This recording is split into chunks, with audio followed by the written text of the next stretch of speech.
అందరికీ నమస్తే. Welcome to our channel. మహాపాపంలో మరో ఘోరమైన విషయం వెలుగులోకి వచ్చింది. ఇదేమిటి అంటే, మనం ఎంతో పవిత్రంగా భావించే తిరుమల తిరుపతి వెంకటేశ్వర స్వామి ప్రసాదంలో వాడేటువంటి కల్తీలో నెయ్యి జరిగిందనేది బయటపడింది. అయితే, ఆ కల్తీ నెయ్యిలో మరి టాయిలెట్స్‌లో యూజ్ చేసే క్లీనర్స్ కెమికల్స్‌ని యూజ్ చేశారు అనేది సిట్ అయితే బయటపెట్టింది. సో, ఈ అంశం పైన మనతో పాటు చర్చించడానికి ఉన్నారు కెమికల్ ఇంజినీర్ పరుచూరి మల్లిక్ గారు. సార్ నమస్తే. నమస్తే అండి. సార్, ఒక విషయం అయితే ఇప్పుడు బాగా హల్చల్ అవుతుంది. మనం ఎంతో పవిత్రంగా భావించేటువంటి వెంకటేశ్వర స్వామి ప్రసాదంలో కల్తీ జరిగిందనే విషయం తెలుసు. అయితే ఆ కల్తీలో కొన్ని కెమికల్స్ యూజ్ చేశారు. అది ఏకంగా టాయిలెట్ క్లీనర్స్‌లో వాడే కెమికల్స్, కొన్ని మిశ్రమ పదార్థాలను యూజ్ చేశారనేది ఒక వార్త వచ్చింది. అసలు ఆ పదార్థం ఏంటి? అసలు ఆ కెమికల్స్ ఏంటి సార్ అవి? ఇది యాక్చువల్‌గా సిట్ రిపోర్ట్‌లో ఆల్రెడీ వాళ్ళు ఇచ్చిన డీటెయిల్స్‌లో ఏంటంటే palm oil, palm kernel oil, palm styrene, lactic acid, yes. అట్లాగే లప్సా అని చెప్పి హ్మ్. స్లర్రీ యాసిడ్ అని చెప్పి లెప్సా అంటే ఒక ఫుల్ ఫార్మ్ ఉందండి నేమ్ మెన్షన్ లెప్సా? చేయండి. లీనియర్ ఆల్కైల్ బెంజైల్ సల్ఫోనేట్ అంటారు. ఓకే. ఓకే. అదేంటంటే యాక్చువల్‌గా ఫస్ట్ జనరేషన్ టాయిలెట్ క్లీనర్ అది. హుహు. యాక్చువల్‌గా అది టాయిలెట్ క్లీనర్‌గా కూడా వద్దు అని చెప్పి హ్మ్. ఇప్పుడొచ్చే థర్డ్ జనరేషన్‌లో వాటిని ఆపేశారు.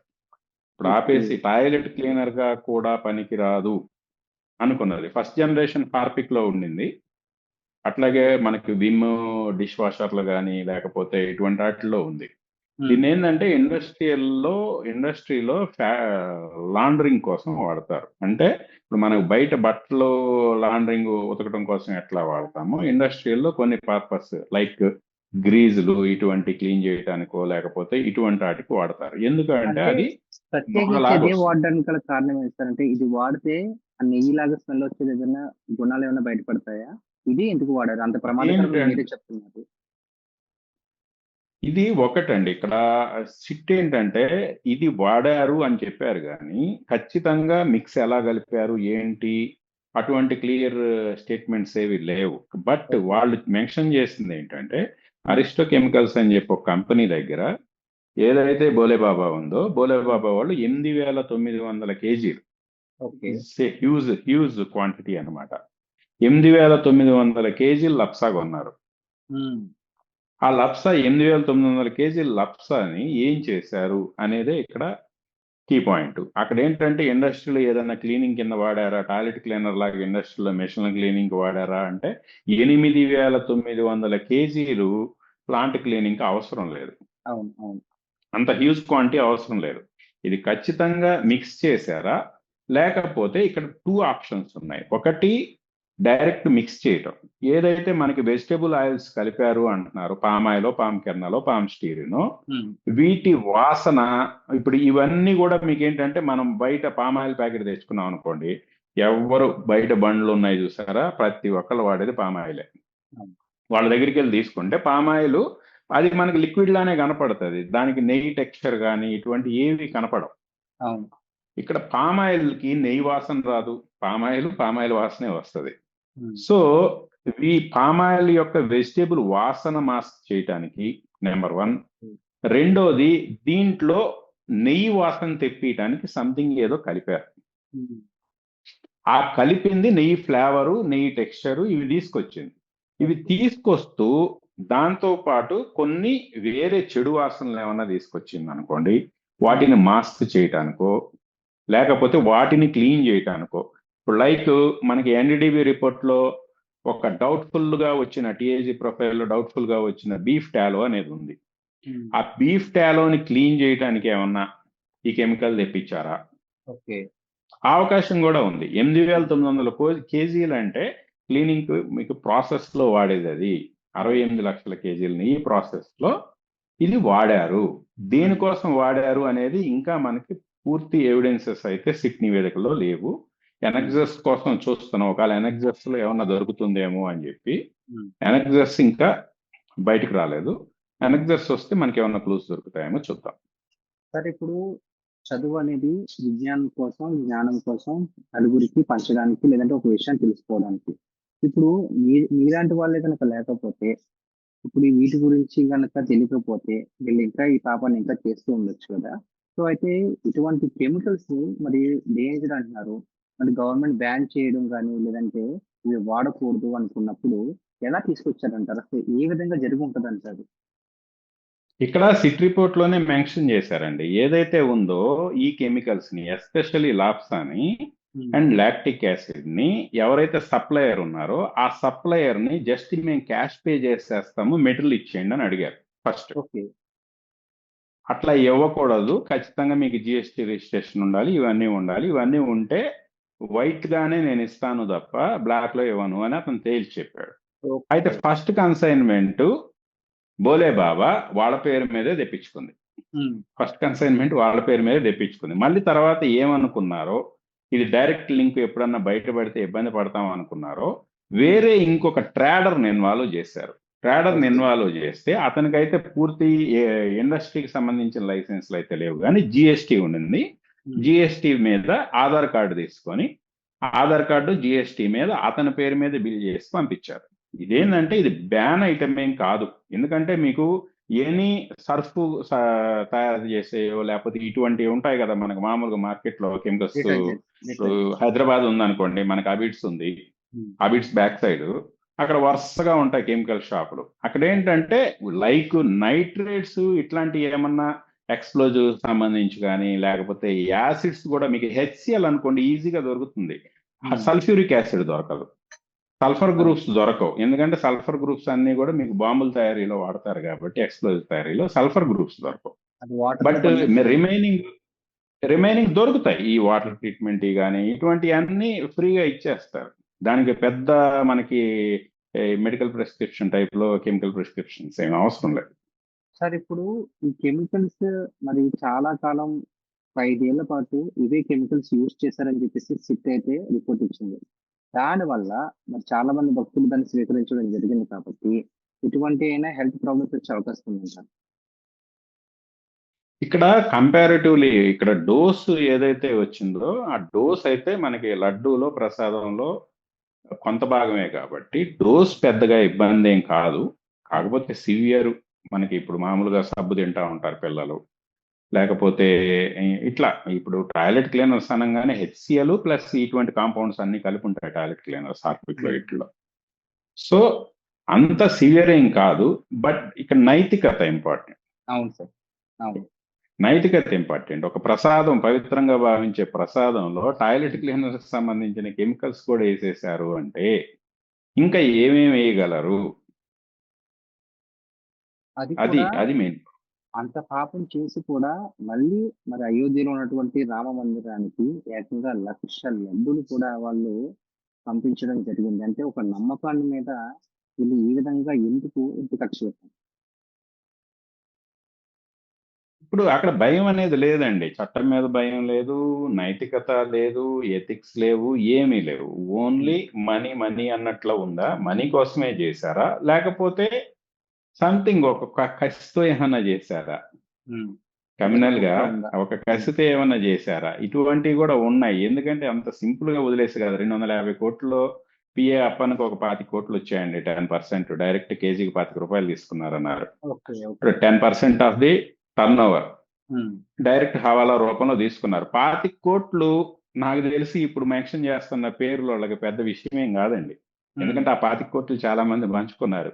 ఇప్పుడు దాంట్లో ఈవెన్ డైరీ ఎక్స్పర్ట్ ఒక ఆయన ఉన్నాడు, విజయభాస్కర్ రెడ్డి అని, 75 lakhs వచ్చాయి. హ్మ్. అట్లా చాలా నెంబర్ ఆఫ్ పీపుల్ అందరూ కలిసి ఒక 25 కోట్లు 30 కోట్లు పంచుకున్నారు. హ్మ్. ఎందుకంటే ఇక్కడ ఎంత లేదన్నా కూడా మనకి ₹290 ఆ రోజు ఇచ్చిన కొటేషన్ అండి. Okay. Purchase order price. Tax హ్మ్. అనేది తీసేస్తే 260 270 పడుతుంది. హ్మ్. ఆ ప్రైస్ లో మ్యాచ్ చేయాలి దీన్ని. ఆ ప్రైస్ లో మ్యాచ్ చేసి కొంత మెటీరియల్ అట్లీస్ట్ 50-60% అయితే మెటీరియల్ అయితే కొన్నారు. ఒక 20% దాకా లంచాలు అయితే చదివించుకున్నారు. హ్మ్. వాడికి పెద్దగా మిగిలి సచ్చింది ఏం లేదండి. ఇక్కడ హ్మ్. ఏంటంటే దారుణం. ఇప్పుడు ఇవాళ వాడి ఫ్యామిలీ మొత్తం ఇంక్లూడింగ్ వైఫ్ తో సహా సంవత్సరంన్నర నుంచి నాన్ బెయిలబుల్, బెయిల్ రాలేదు, ఇంకా లోపలే ఉన్నారు. A1 A2 అవును. A3 A4లు, హ్మ్. ఇంక్లూడింగ్ వాళ్ళ వైఫ్స్. ఎందుకంటే ట్రేడ్ లో నార్త్ లో ఎలా ఉంటుందంటే కల్చర్, ఈ ప్రొక్యూర్మెంట్ లోను ఇటువంటి కమ్యూనికేషన్ చేయడంలో ఆఫీస్ లో హ్మ్. కూర్చొని కమ్యూనికేషన్ మెయిల్స్ చెక్ చేయడం ఇవన్నీ కూడా జనరల్ గా లేడీస్ చేస్తూ ఉంటారు కదా. వాళ్ళ సార్ వైఫ్స్ ఇక్కడ డైరెక్టర్స్ గా ఉన్నారు, మాజీ వాళ్ళు టీటీడీ ఇన్వాల్వ్. చైర్మన్ పిఏ కదా సార్ ఇక్కడ. పిఏ వాళ్ళు చేశారని చెప్పేసి అంటున్నారు కదా. అంటే వాళ్ళు యా, పైనుంచి ఆదేశాలు రాకుండా ఒక పిఏ చేయడు. సో పైనుంచి అసలు ఒక ఆదేశాలు పిఏ వస్తాయి. పిఏ 25 కోట్లు తీసుకుంటా ఉంటే మరి అసలు ఆయన ఎంత తీసుకోవాలి? ఉమ్, అసలు పిఏకి 25 కోట్లు ఇచ్చే జాబు పై వాళ్ళు వదిలిపెడతారా సింపుల్ గా? ఇక్కడ ఏంటంటే ఒక 36 మందిలో సరే కంపెనీల బ్యాచ్ ఒక 10 మందిని తీసేస్తే ఉమ్, ఆల్మోస్ట్ ఒక 15 మెంబర్స్ అయితే టీటీడీ వాళ్ళు ఎంప్లాయీస్ కానీ, లేకపోతే ఆ రోజు బోర్డుకు సంబంధించిన వాళ్ళు కానీ, లేకపోతే కన్సల్టెంట్లు కానీ వీళ్ళు ఉన్నారు కదా. వీళ్ళందరూ హై లెవెల్, చిన్నోళ్ళు కాదు, అందరూ కూడా చీఫ్ సైంటిస్టులు. ఇదివరకు వేరే ఎన్డీఆర్ఐలో చీఫ్ సైంటిస్ట్ గా చేసిన వాళ్ళు, ఉమ్, ఇట్లా సైంటిస్టులు అంతా కూడా చాలా పెద్ద పెద్ద ప్రొఫెసర్స్, డాక్టర్స్ అండి, పిహెచ్డీలు చేసిన వాళ్ళు అంతా.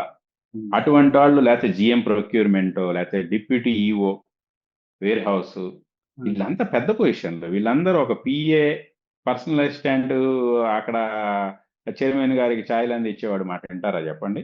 పైనుంచి ఒకవేళ పక్కాగా అరే ఇదంతా వీడు చూసుకుంటాడు మీరు చూడండి అంతే తప్ప. అంతే సార్.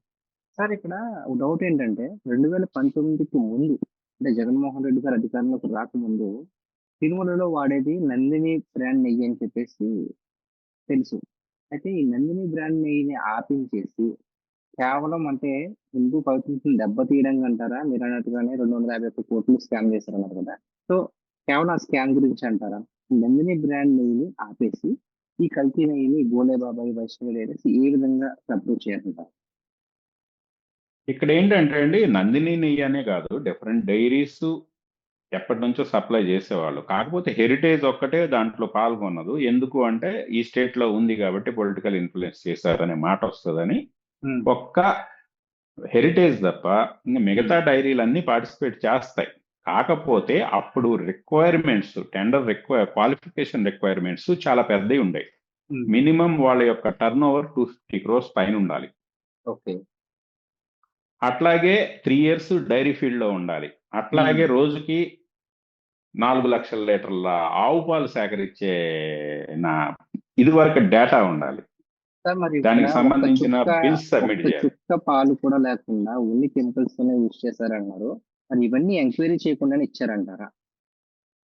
ఇక్కడ ఏమైందంటే 2018 ఏప్రిల్లోనే బోలే బాబా టీటీడీలో ఫస్ట్ స్టెప్ స్టార్ట్ అయింది.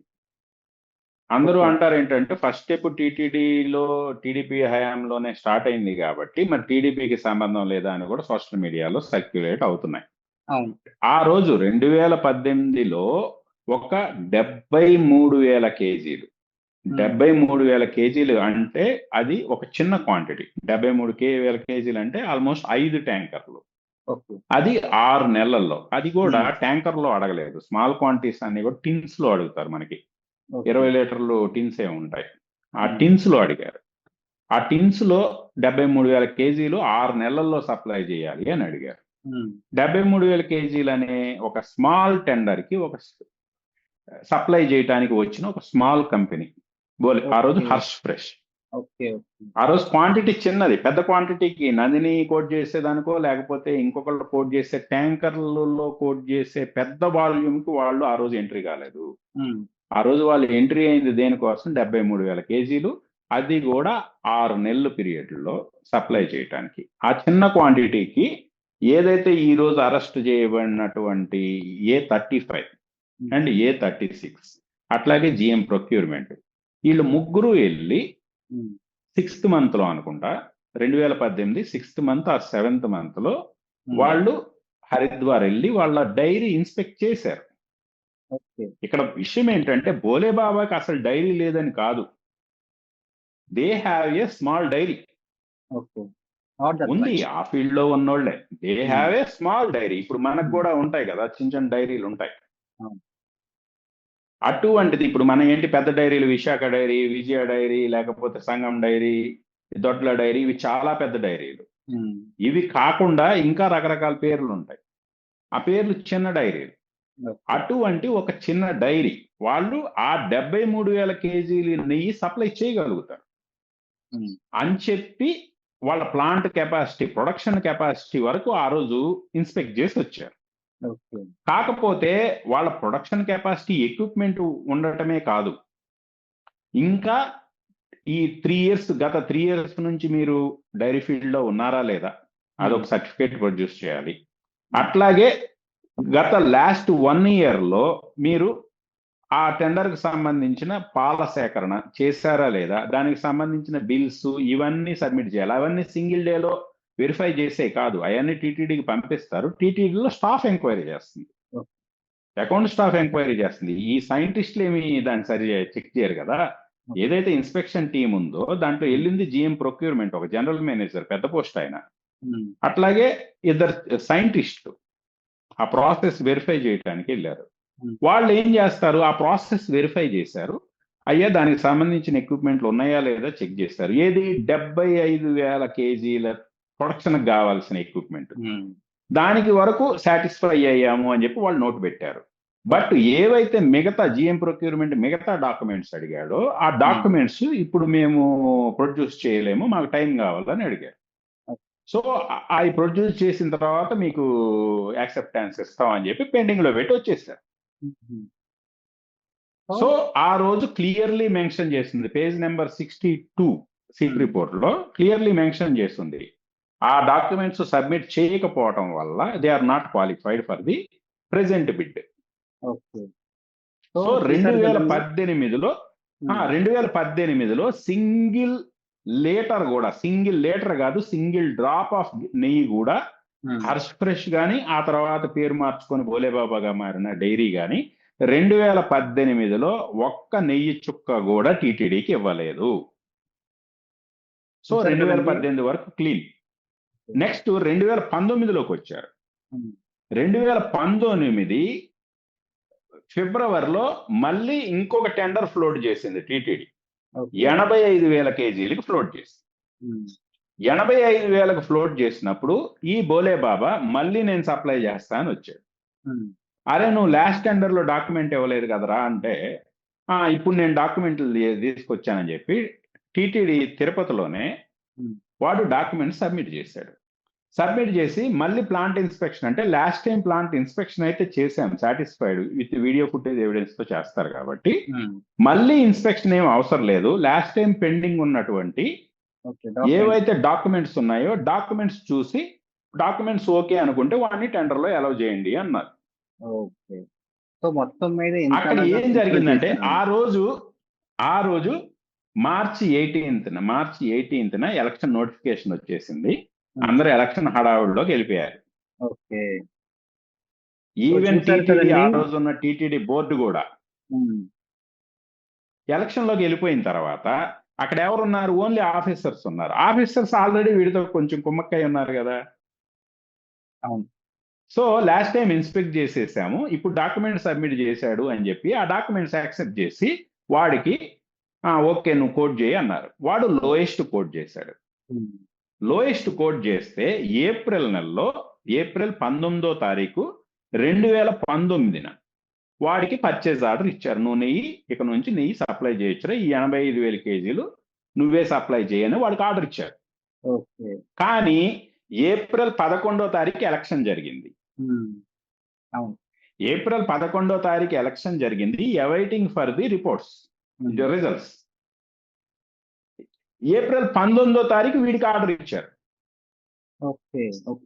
సో ఇక్కడ ఈ సోషల్ మీడియాలో ప్రస్తుతం నడిపిస్తున్నటువంటి ఈ వాదన ఎలా నిలబడుతుంది? టీడీపీ గవర్నమెంట్ తో టైంలోనే వీళ్ళు ఎంటర్ అయ్యారు, టీడీపీకి కూడా సంబంధం ఉందని బురద రాద్దాము అనుకుంటే, అసలు ఆ రోజు మీకు ఇంకోటి కూడా గుర్తుండదు, ఆ రోజు చీఫ్ సెక్రటరీ ఎంత ఇది చేశాడు. చివరికి ఏదైతే గవర్నమెంట్ ఉందో ఎలక్షన్ నోటిఫికేషన్ టైంలో ఎలక్షన్ కమిషన్ దగ్గరికి వెళ్ళి అసలు వీళ్ళకి సంబంధించిన సిఎస్ని మార్చారు, డీజీపీని మార్చారు, అందరినీ మార్చేశారుగా. ఆ రోజు ఎంత హడావుడి జరిగింది. అసలు వీళ్ళకి ఏ పవర్ లేకుండా చేశారు ఆ రోజు. ఆ టైంలో టీటీడీలో ఇది జరిగింది. మరి ఈ బురదని ఎలా రాయగలుగుతారు టీడీపీకి? సో చూసారు కదండి, మొత్తం మీద కేవలం 4 రూపాయలు వెనకేసుకోవడానికి మరి కోట్లాది మంది భక్తుల నమ్మకం మీద ఈ వైసీపీ వాళ్ళు ఈ విధమైన కుట్ర అయితే పడడం జరిగింది. Sir thank you so much sir, మాకు తెలియని ఎన్నో విషయాలను మాకు తెలియజేస్తుంది. Yeah, thank you.